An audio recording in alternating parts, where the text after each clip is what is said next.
We have to weather the storm. We have to hunker down now. Now, if we're going to say weather the storm, if we were to look outside right now, we'd think, oh, the storm's over. It's warming up. It's not so cold. That's not the storm we're talking about. We have to weather the storm. So, to that, we're going to work on what we need to do to weather the storm. First thing, I wrote this the other day, and I'll read this. The world matters. Oh, really? Then put your home in order.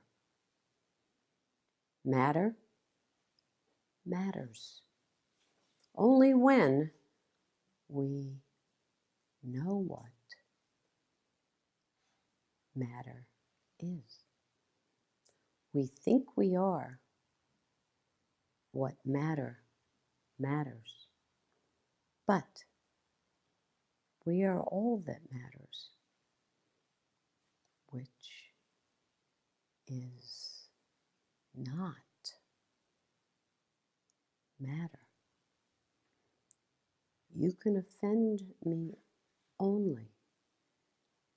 Offend my matter, which ultimately does not matter to me or God.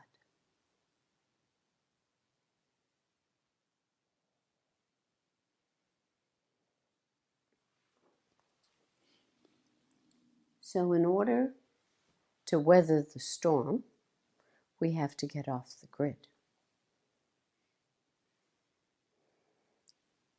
Fighters do not like the fight to be over. They love a fight and want to keep the fight.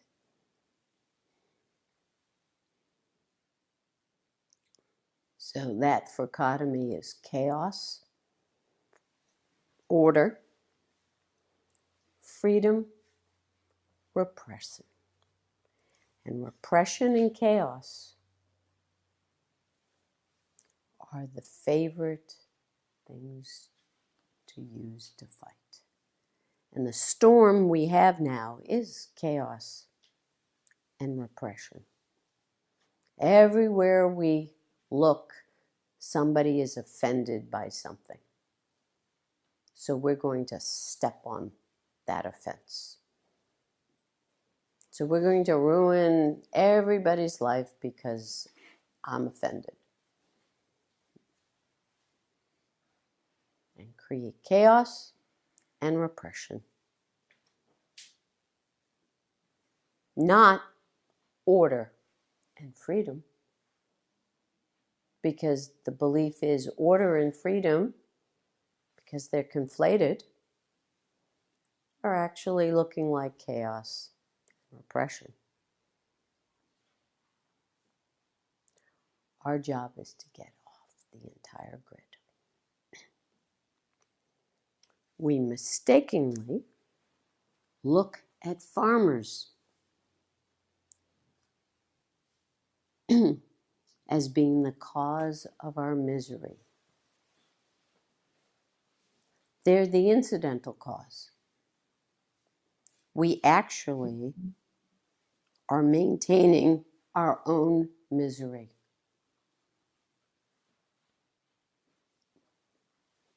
We're really good at it. Remember the 5 afflictions. Taking what's not real to be real. What's impermanent to be permanent. What's non-self to be self. And then once we do that, we lose our subject in the object that we have taken. Then we're attracted to certain things because of who we think we are. We're repulsed by certain things because of who we think we are. And we hold on for dear life. Fear of death, we're not going to let go. Hold on. Hold on. And what does grace do? When it shows up, grace tears our misery apart, removes our ignorance, and the removal of our ignorance is then trauma. Removal of ignorance ruins everything.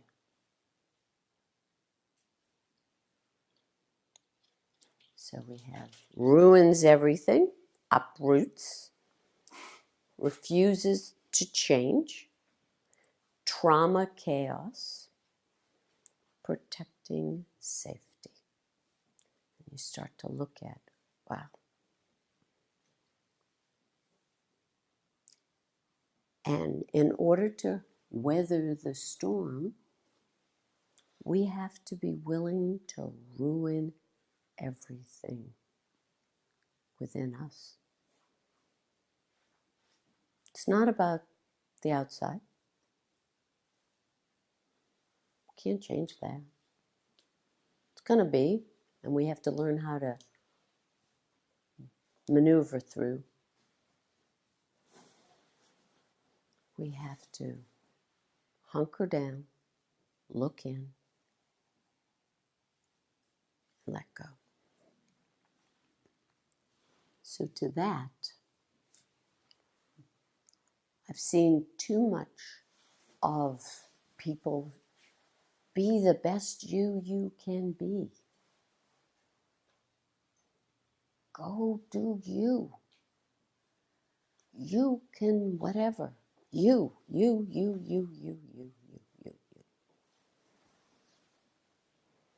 The best you, your system will tell you to be.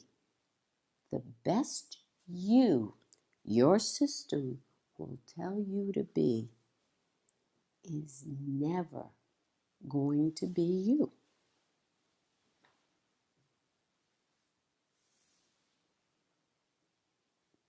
Never going to be you. Whether you have a good system or a bad system is off the point. The point is that whatever system you have is not you. That's the joke.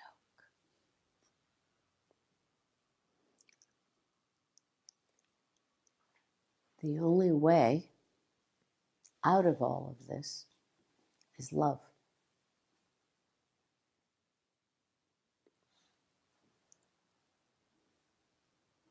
Love. And the only way to love is to get out of your system.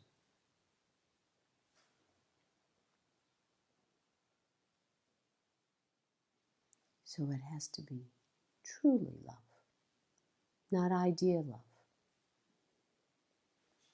To love means we have stilled our vibrations and are not at the mercy of our system. We just love. We be love. Otherwise, we have our system's motivations.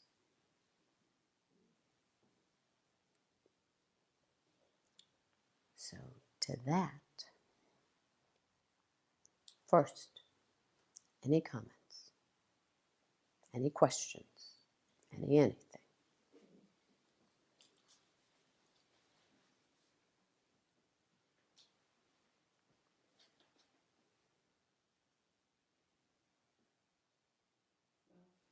I was just struck by, in addition to it being off the point, whether or not our own system is good or bad, it's doubly outward turn to be concerned about anyone else's system. Exactly. And that's something I can tend to do, is turn out and get caught up in that.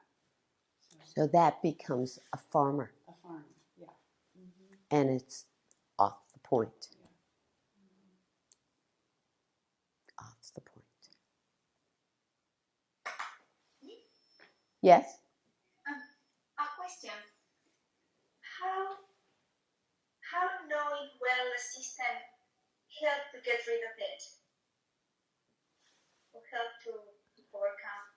Well, it becomes, okay, I'll very simple. Okay. We live and be our systems.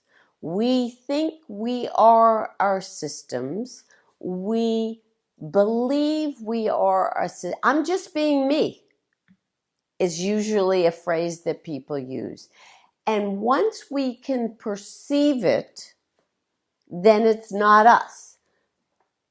So if you can perceive an a quality or a dynamic or a mode of the way you operate, it's not who you are. It's just part of your system. You are the perceiver, not the perceived. If you can perceive it, it cannot be you. If you know then your system because you've reflected and you're able to be aware of how your thought forms operate and then you take action on them, those are just, you're aware of your vehicle. You're aware of a machine. That's how. Now, you cannot get to the who you truly are without grace. So you'll witness the self-effort is getting to the place of being non-attached, knowing your system, knowing how it operates so that you can stop. So you can go from, quote, a doing qualities that or behaviors that are really unhealthy, and you can educate, learn, grow, and change. But then to get to know who you truly are and to be that love, you have to get completely off that grid. That's the answer. Yeah. To that question and answer, so knowing your system is not enough to get Right. off the grid and know your true self or be. Yes. However, not knowing your system, I would think would be an impediment to getting there. Absolutely. Not knowing your system, even with grace, it doesn't do it. You cannot. Grace alone, it's always, Baba used to say, the two wings, self-effort and grace, and you have to know that right self-effort. Yeah, absolutely. So if you don't know your system, you're just operating, and the belief is that grace is going to do it all. Doesn't work that way. It just doesn't. What happens is then whatever grace that occurs is going to just feed. So if you don't have that self-awareness and the reflective component, you're not going to. And what will happen eventually is that grace will start pounding you. It will. It will start to pound you, that to force you to see what you do. You'll keep on falling, failing, hitting walls, not working, and it will get into the all too apparent. Because grace wants you to turn around and reflect and go home.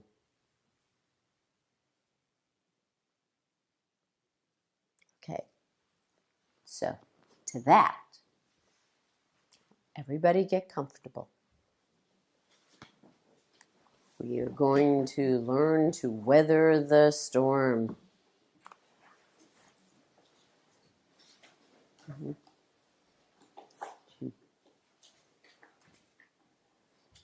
Anna, you need to mute.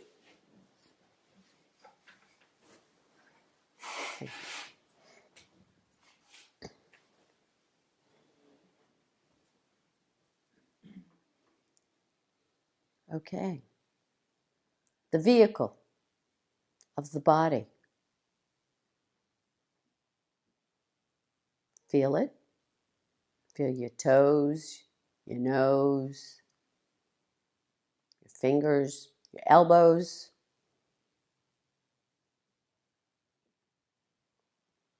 It's a machine. Works better sometimes than at other times. And wait. Just wait.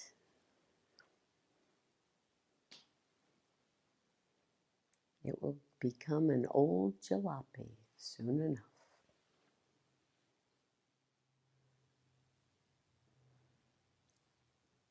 Not who we are. Thank God. Let it go.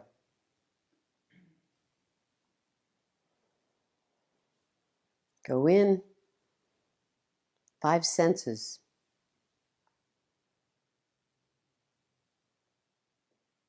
Smell. Taste. Feel.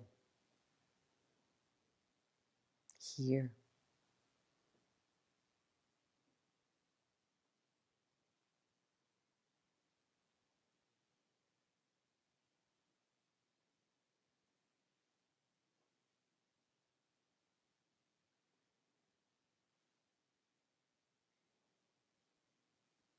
Sometimes you see everything. Sometimes nothing. Sometimes you use it. Sometimes not. You can turn it off, turn it on. Machine. Vehicle. Let it go. And by let it go, I don't mean kill it. I mean disentangle from it. It is not who we are.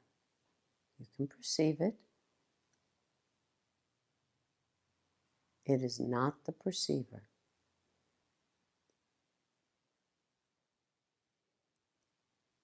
Psychic instrument. Data collector.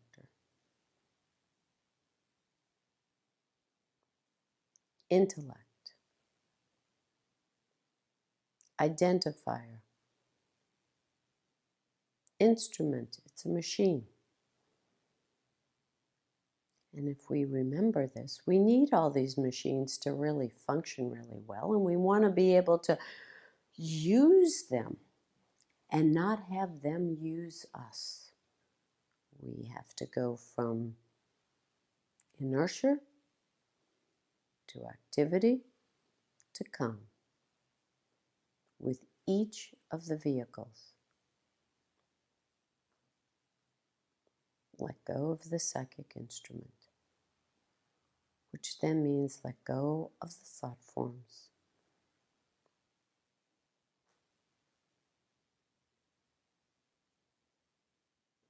All those letters jumbling around, the same song over and over again.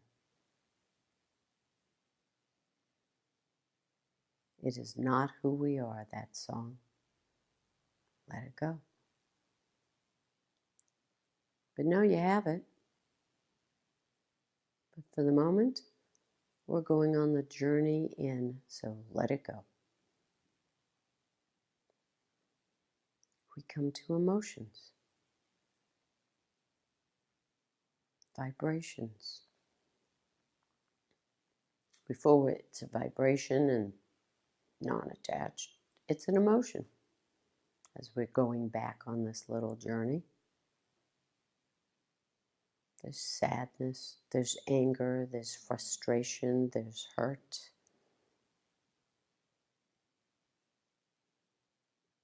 Feel it.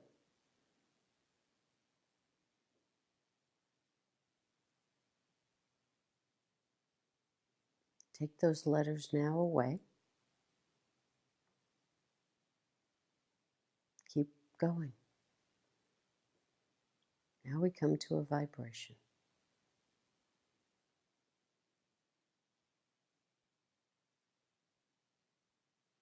Be with it.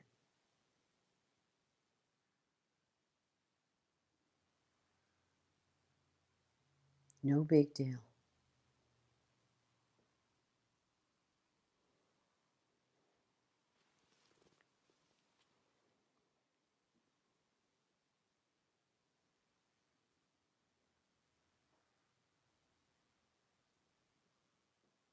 And as we're with it, no big deal, it quiets.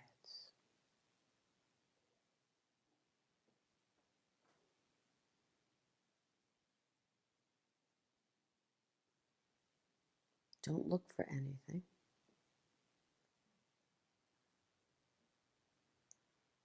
Just rest. Get used to free fall.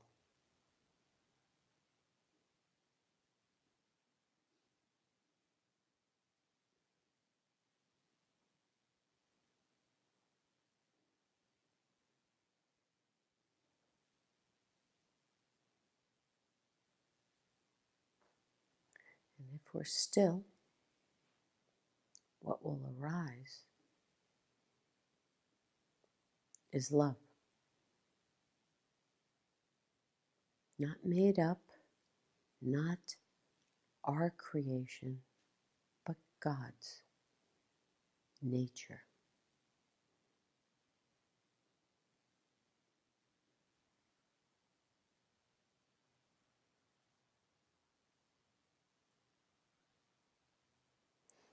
In order to weather the storm and to use the storm as coming from God,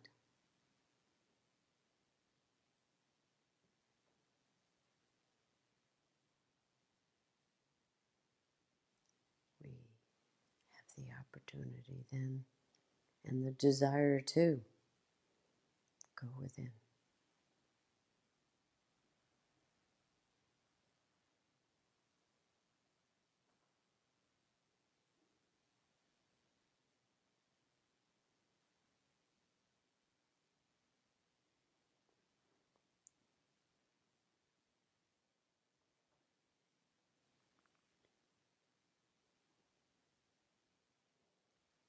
If we start to come back up, let it go, acknowledge it, conscious of it, turn around and go back in.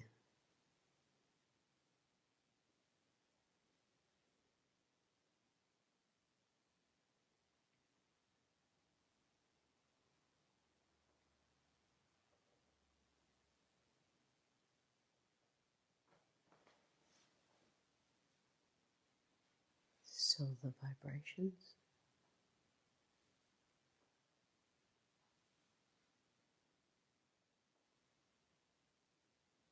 let go of the letters,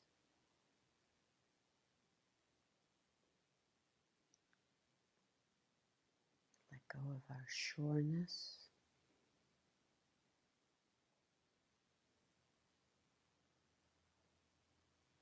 of let go of the way we know it's supposed to be. That's all part of our system. That's all part of our narrative. Every one of us has a different idea of the way it's supposed to be, the way it should be. That does not make it a universal. It is not universal. Let it go. Only God's love is universal.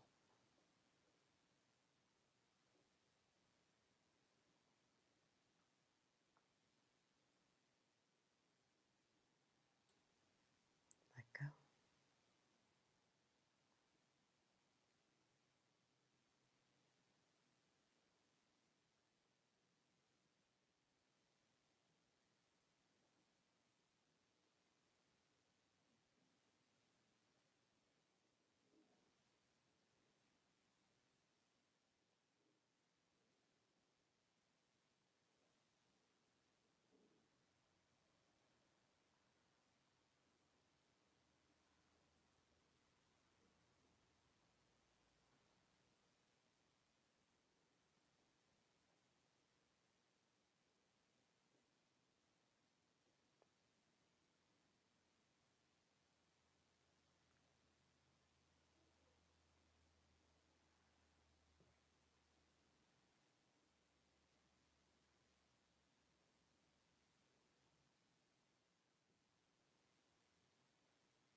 Don't struggle. No need to struggle.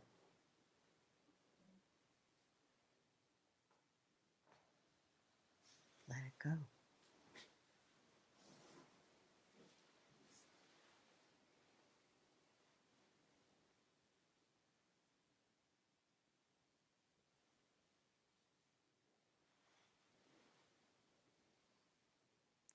rest at that junction point where God meets us in the heart.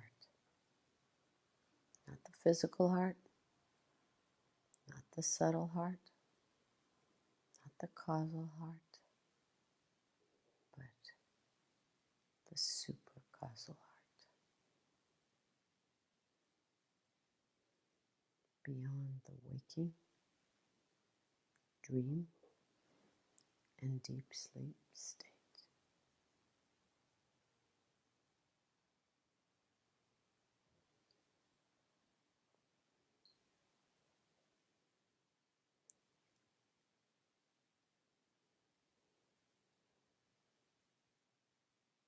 And if we rest there,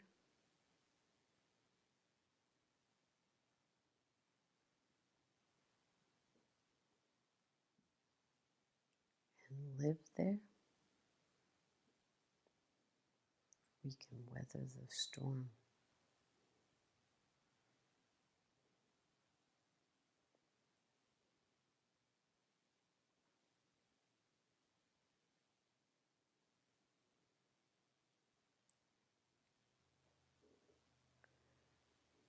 And all the farmers that have been playing with us, we don't play with anymore.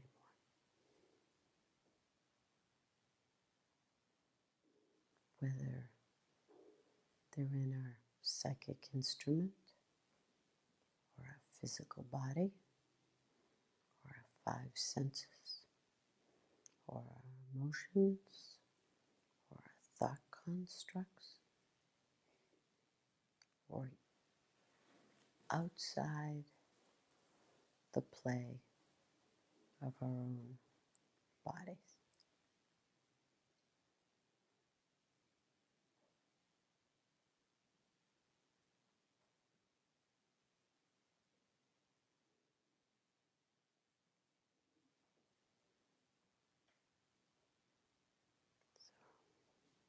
Just rest.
Once we rest in the heart, then real order and freedom occurs.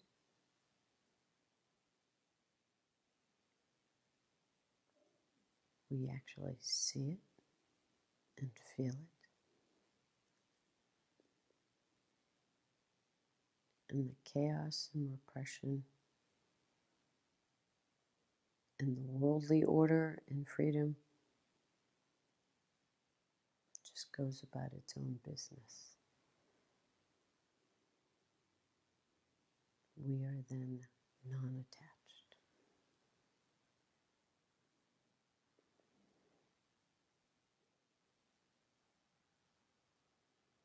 Our responsibility is to rest in the heart and then enliven each of our vehicles. We fuel each of our vehicles with consciousness. The consciousness is sattvic. And as we enliven each of the vehicles, we then can operate into the world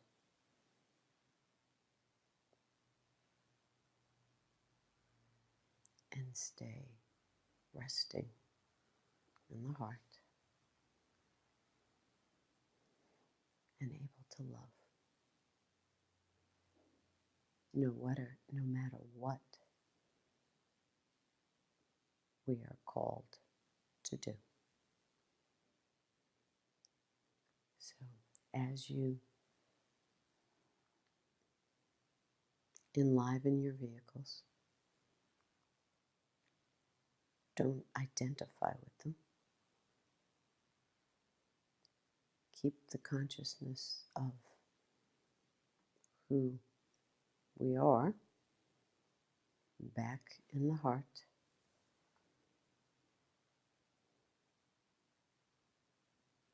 Enliven them, knowing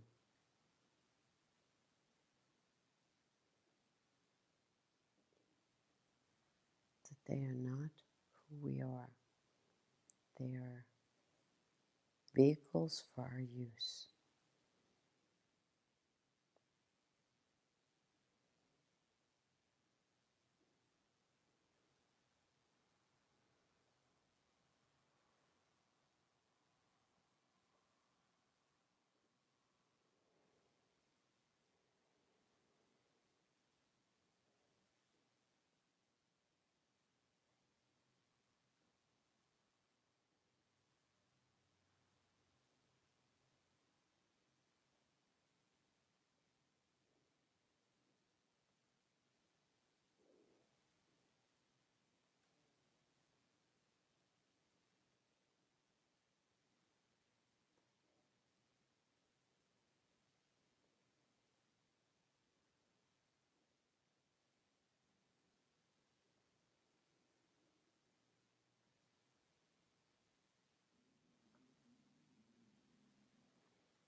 I'm going to ask, how did everyone do? Does anyone need help?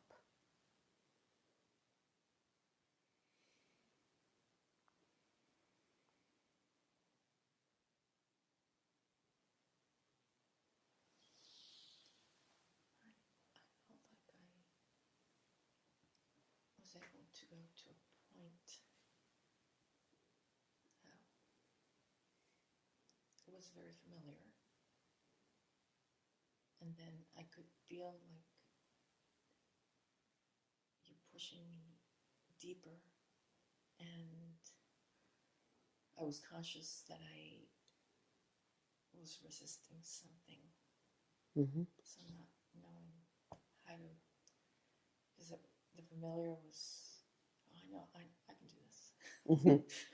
Yeah. I know what I need to do, kind of thing. But it's just that next. This is just Just the keep, more I do it, the more you do it, because the system, the shrunken self, says, oh, I got this. I got this. So it is about being willing to not keep it comfortable.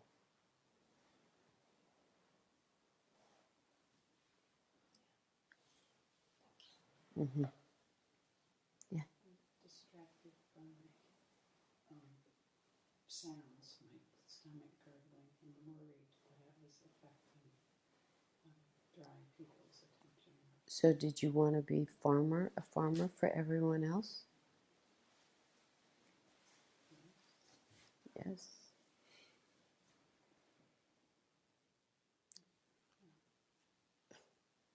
Was anyone bothered by her gurgling? No, nobody cared. You're not that good.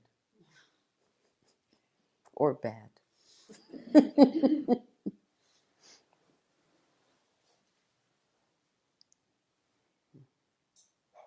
a couple questions come up. Okay. One is, can you have internal farmers, like points within yourself that clicks you into your parts of your system? A lot of times we talk about people or events, external things being farmers. Our first farmers are our internal farmers.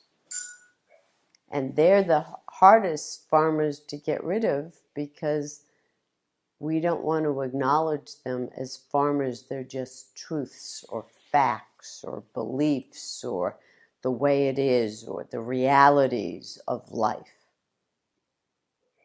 And they work with our external farmers they dance together. Oh my God, they are the champions. They get the golden buzzer. They go live into the live shows. And you have it in stereo and 3D and magnificent. Yeah. Makes sense. Yeah. I think I was definitely hitting some. And that's great to be able to then see and acknowledge. A lot of the dichotomies that drive us crazy, those qualities in a dichotomy are farmers.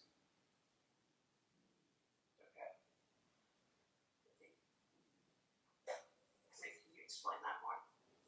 Okay, so sense of justice.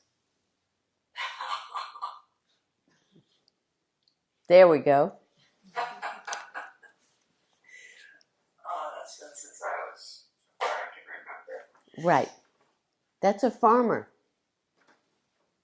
And how much does indignant conflate with sense of justice? Inseparable. Right.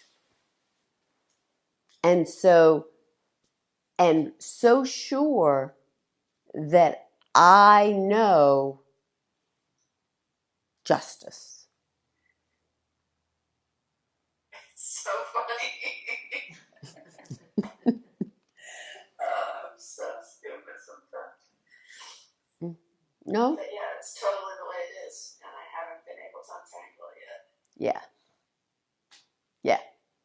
That's exactly it. Good. I think I have. Let's see, do I have? I had another question as well. Okay, hold on. Let me see if I have.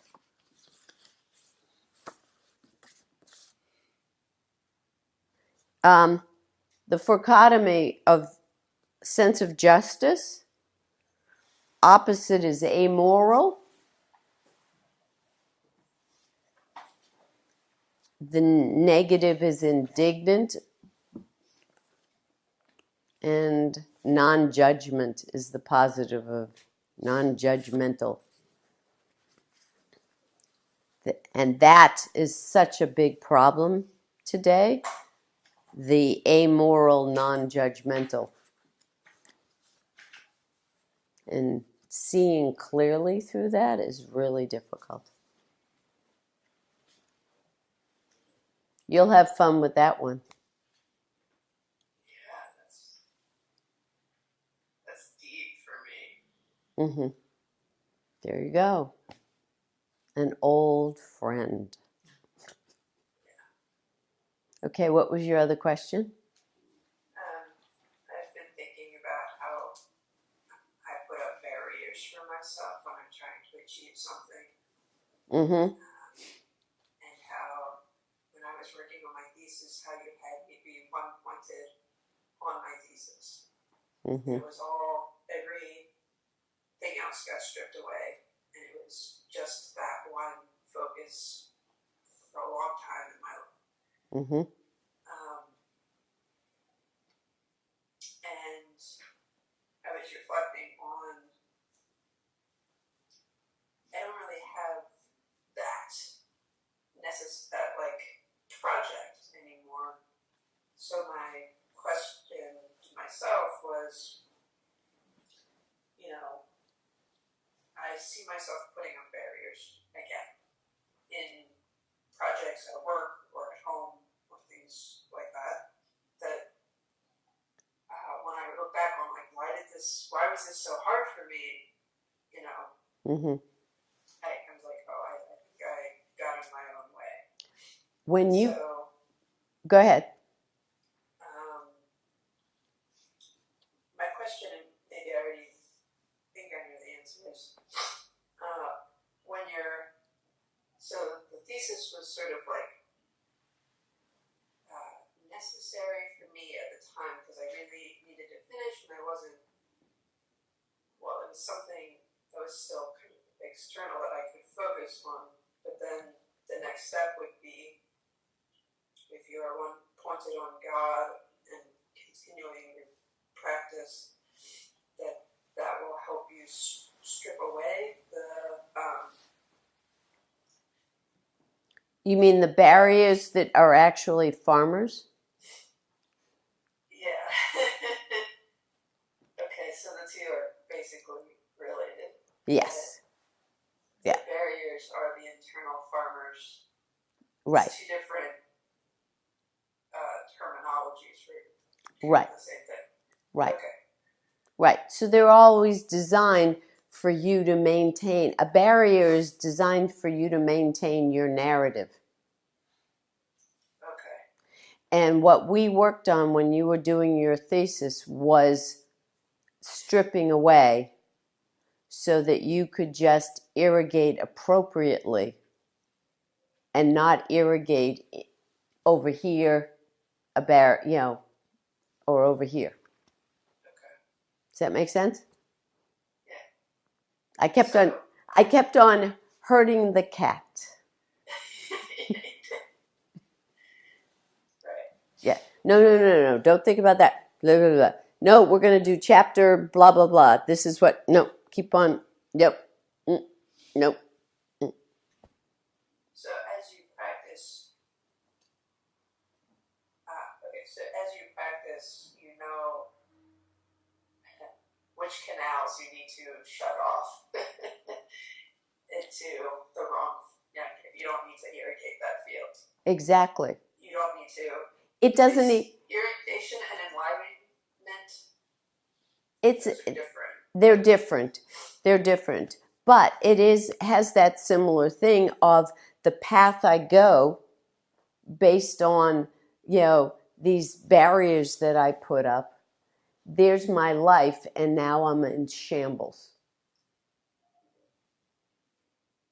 My decision making is based on my ideas based from those farmers, narratives, barriers, all of those. So my decision making of where I go and how I go is based on that, instead of and that clear, clean, sattvic, non-attached, that it's just pure love.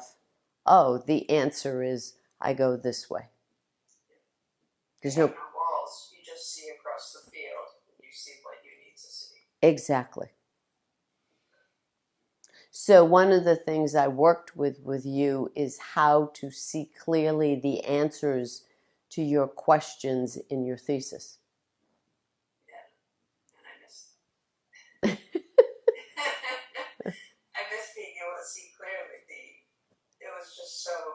It got to the point where it was just this was my next step, and it was obvious. Right. So that is, so keep going back to what we did during that time. And what did you do internally? Whether it was me or not, what did you do internally as you, because you worked with me to help you finish and do your thesis. What did you do? You let go of your ideas, your barriers, your resistance, your I'm frustrated, all those kinds of things you let go of and kept on going back to the beginning and seeing. Okay? Good. Keep that's so it's an opportunity now for you to go back. What happened? What did I do internally? There it is. You kept It on. doesn't have to be on such a big project. It's No. literally everything It's- in your life. It's that everything. changes. It is everything. It is all the time, every day. That's how we actually will then weather the storm.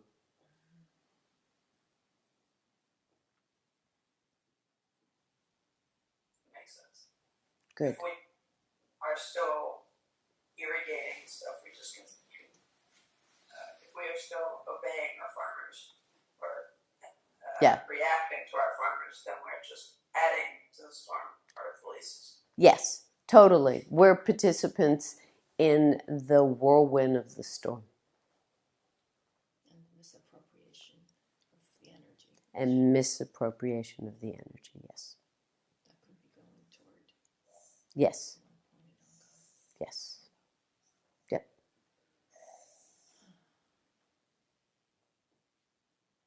Okay. All right. Thank you.